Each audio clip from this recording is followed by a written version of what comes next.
Šiandien Klaipėdoje sausa ir mažai debesuota, vėjas vakarų 4-8 m/s, oro temperatūra dieną nuo 10 iki 12 laipsnių šilumos. Turbūt ne vienam uostamiesčio gyventojui šie balsai puikiai pažįstami. Regioninis radijas Klaipėdoje pastaruosius 5 metus iš eilės išlieka populiarumo reitingų viršūnėje ir lenkia ne vieną nacionalinę radijo stotį. Dažnai radijo laidų vedėjai tampa tarsi gerais klausytojų bičiuliais. Tokį įspūdį sukuria vaizduotės reikalaujanti šios žiniasklaidos priemonės specifika. Jau 20 metų Lalūnos radijo stotyje dirbanti programų direktorė ir laidų vedėja Vaida Vitaitė tikina, kad šis darbas sudėtingas tuo, jog kiekvienas privalo įveikti tam tikras psichologinės kliūtis ir baimės.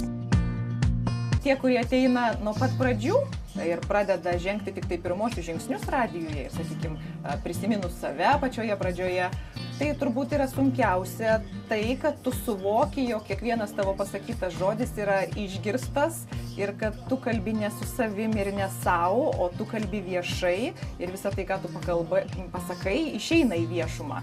Tai turbūt tas suvokimas yra labai sunkus, nes viešo kalbėjimo baimė yra viena iš didžiausių baimių, kuri patenka ten į žmogaus baimių 10-tuką.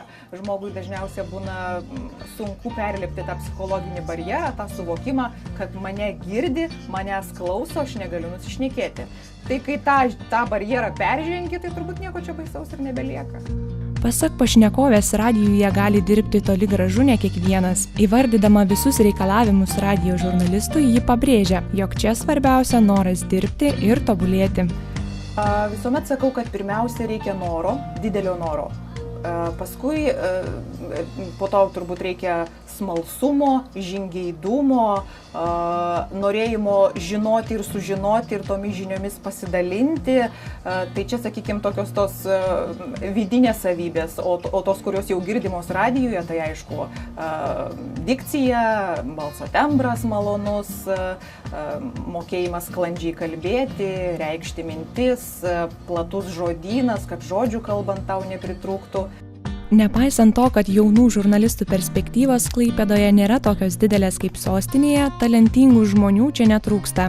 Tačiau didžiausia jų problema – nesugebėjimas sistemingai siekti užsibrėžto tikslo ir noras turėti viską čia ir dabar.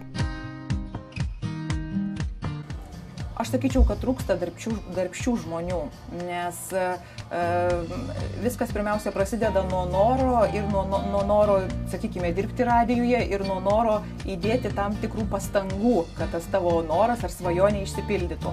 Labai dažnai atėję žmonės, ir tie patys žurnalistikos studentai, nori dirbti ryto eteryje, sakykime, toje pozicijoje, kuri radijuje yra vertinama labiausiai ir į kurią patenkama tikrai ne iš karto atėjus į radiją. Taip kad, sakyčiau, jauniems žmonėms dabar linkėčiau tiems, kurie nori dirbti žiniasklaidoje, jau bestudijuojant, bandyti apšilti kojas tam tikroje žiniasklaidos priemonėje, kad tiesiog po to būtų lengviau jau siekti tos karjeros ir savo didesnių tikslų, nes tik pabaigus mokslus ir mojuojant diplomų, kad štai aš žurnalistas, nereikia tikėtis, kad būsi paimtas į geriausią laidą, į geriausią programą ir į geriausią televiziją, radiją. Vaida Vitaitė pasakoja, jog radijas įtraukianti žiniasklaidos priemonė, kurios įtaigumą lemia sugebėjimas pateikti subalansuotą informaciją klausytojui ir prisitaikyti prie auditorijos poreikių. Mes esam girdimi ten 70 km spinduliu aplink Klaipėdą, mes esam regioninis radijas, todėl begrodami muziką mes visuomet prisimenam, kad mes grojam pirmiausia Klaipėdai, miestams, miesteliams aplink Klaipėdą, kalbėdami, informuodami, skaitydami žinias, mes irgi visuomet prioritetą teiksime tam regionui, kuriam dirbam. Taip, kad ta pramoga su informacija persipina. Ir sakau, yra idealu, kai žaidimas radijo eteryje žmogui leidžia sužinoti ką nors naujo, o žiniose paskaičius rimtą informaciją, pabaigai dar yra ta tokia vadinamoji uoga, kokia nors linksma informacija, kuri tave kažkaip nuteikia pozityviai ir kažkokių emocijų dar suteikia.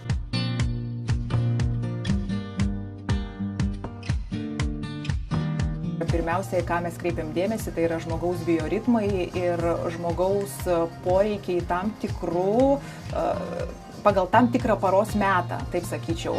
Sakykime, ryto laikas žmogui yra tas momentas, kai jis išsibudina, ar ne, ir jis jaučia didžiausią alkį informacijai. Todėl radijo eteris yra programuojamas taip, kad ryte net ir muzika, kuri grojama radijo eteryje, jinai irgi yra parenkama pagal žmogaus širdies dūžius. Net ir taip yra. Kiekviena daina turi tokį BP vadinamą tokį.